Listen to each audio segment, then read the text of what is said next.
project. He made money in these infrastructure projects illegally, right? But you can make it legally. How? Purchase InvITs. You saw that? Yes, it is true. Not only politicians, a common person like I and you also can be part of infrastructure boom India's growth story and make money. How? Are you thinking? Using InvITs. What are these InvITs? In this video, I am going to explain the meaning and the risk and the return which comes by investing in InvITs. If you like this video, please don't forget to subscribe this YouTube channel.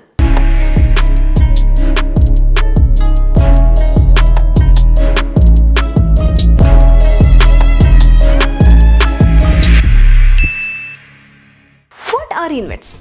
InvITs are basically infrastructure investment trust. As the name itself indicates, these are the trusts which basically pull their money into infrastructure projects. It can be anything. Network of roads or the highways or the telecom tower, power distribution line, or maybe development of public park. It can have the features of stock as well as mutual fund. Let's talk about stock. How you are able to buy the shares of any listed companies. In the same way, if InvITs are listed, using your Demat account, you can buy units of this InvITs. The income mainly from InvITs depends on interest and dividend as well as capital appreciation. So when this trust announce dividend, you will be getting that income, and when the InvITs generate more and more profit, the price of the units that you are holding also goes up. So if you want, you can always exit or sell them at profit. Now you might be thinking, when I can directly buy the shares of the companies which are in this infrastructure space, why I have to think of buying this new asset class? Let me explain. By nature, stock or share, it carries high beta or high risk asset. But there are series of compliance required as well as regulations of SEBI which are going to be applied in case of InvITs. So by these, the risk involved in investment in this InvITs is always lower. So it is a relatively risk-free asset class when compared with stock. How it can be compared to mutual fund? Just like mutual fund, InvITs also, they are the trust which collect pool of money from various investors. Retail investor like I and you, as well as some institutional investors. And they will invest this amount in various infrastructure projects, earn revenue and distribute the profit after deducting the expense among the investors. So if you think about the structure, it is a three-tier structure. At the top, there is a sponsor company. Means basically these are the companies which have completed at least 80-90% of the infrastructure project. They create the trust. How does the sponsor company get benefited? Let us analyze later. Now after the sponsor company, there is a trustee who is supposed to be a SEBI registered, and he is an independent authority who is responsible for all the compliance related to this InvITs. Now under this, there is an investment manager who will take care of investment part, and a project manager who is going to look into operational aspects of all the projects of this InvITs. Now you might be thinking, how does it benefit anybody? See, there are three beneficiaries. One, the sponsor company or the company which is going to create this InvITs. It is usually a company which has developed an infrastructure project. By this nature, infrastructure, it is having long gestation period and highly capital intensive. What does that mean? They require huge amount of capital to complete any project, and to get back the amount invested, there is a long time for them. So using this InvITs route, they can take back their money, either use it to pay off the debt, otherwise to fund their new project. So a sponsor company always stands as a beneficiary. How does it help investor like me and you? It will get at least 8 to 10% return, and it is relatively low risk asset class. And for the purpose of diversification, any investor must look at this new asset class. Third beneficiary is, of course, the government. Government under NMP, New Monetization Pipeline, is planning to monetize more and more assets which are held by public entities, and that's the reason it has launched this InvITs route. Going further, we can expect more and more initiatives, concessions, which are going to be announced by government because they want more participation of public in the space. If you're thinking whom it is best suited for, it is for an investor who is little risk averse. Means he is not so risk seeking. He is happy if he gets a predictable, stable income or cash flow. But if you are a person who is growth oriented, InvITs may not be that suitable for you. However, having said that, from the perspective of diversification, they say never put all eggs in one basket. You should always choose to invest in variety of asset class. InvITs can always be an option for everybody, at least to invest up to 10% of your portfolio. In InvITs, let's talk about the visibility as well as the liquidity. Considering FD or fixed deposit, the visibility is great, means how long you can expect this kind of stable revenue. Because of the underlying concession or the lease license agreement this infrastructure projects or the companies have, you can expect that long to have a stable return. So anywhere the visibility is better than FD. When we are talking about liquidity, earlier there was some liquidity issue, but later SEBI has revised the rule and introduced a new rule saying that the trading lot size of InvITs will be 1. The minimum application size will be 10 to 15,000.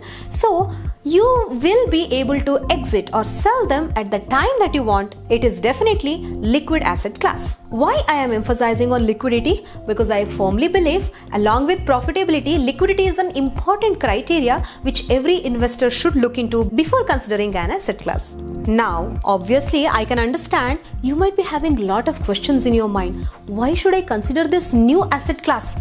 What happens if I end up losing all my money? To overcome this fear, one should understand what are the compliance requirements this InvITs face or how much the SEBI is in a position to regulate this InvITs. As per SEBI rule, it is mandatory for this trust to distribute at least 90% of the profit that they are generating. What does that mean? You can always expect a stable and predictable cash flow from your investment. And SEBI also requires this InvITs to invest in 80% completed project. Means out of the investment size, 80% should be in completed project.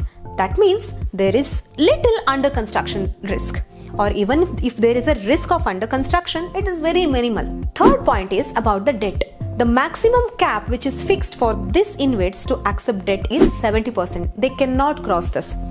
And before that, there are series of compliance required. For example, if InvITs debt or the loan that they are taking, borrowing, it exceeds 49%, they have to seek credit rating, which is AAA. It should be from an independent credit rating authority. So always remember, when you are considering InvITs, go and check their credit rating, and always better to have AAA, AAA credit rating.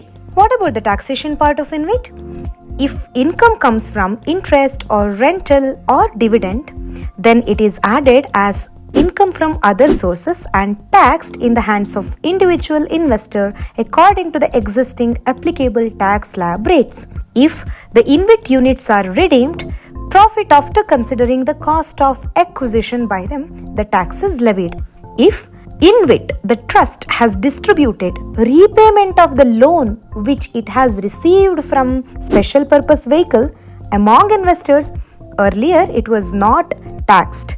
But now after budget 2023, it will be taxed, and the tax on repayment of capital also is effective from 1st April 2024. Does this mean that InvITs are totally risk-free asset class? No, just like any other asset class, InvITs also come with their own demerits and merits. According to me, the political and regulation aspect is the biggest risk which is hanging above this InvITs. Why? See, it's possible that when the government changes, the new government can always change the concession agreement or licensing requirement which are applicable to this InvITs, which might impact their revenue stream a lot. And for that matter, even the existing government tomorrow can announce that there is going to be a change in the taxation policy. That means again the revenue part will take a hit. Second is inflation.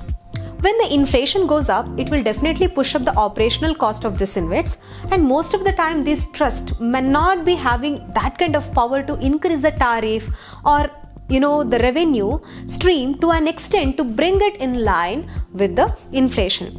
Let me explain it with an example. If there is an InvIT whose revenue stream is majorly comprising of the tolls collected, then it depends on the tariff and the toll and the traffic, how many people are using that. And if the inflation goes up, they cannot increase the toll beyond a point because it might reduce the number of users, and anyway their revenue will be taking a hit. Third is the predictability of the revenue itself. For that, we as an investor should go and check how long the concession agreement or the license lease agreements are there, how long you can expect this kind of revenue stream, and the InvIT's main stream of revenue lies from which collection of the toll or the transmission fees, everything you need to be aware of. If the agreement is coming to an end, then that is the time you should be withdrawing the money. So to conclude, as we have already mentioned, InvITs are best designed for risk-averse investor who always wants to have stable, predictable cash flow with a low level of risk.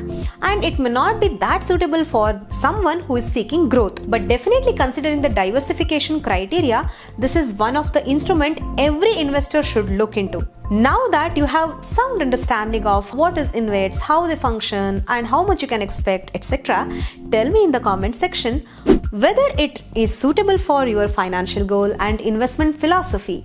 If yes, comment yes. If no, tell me why. And lastly, if you like this video, please don't forget to subscribe this channel.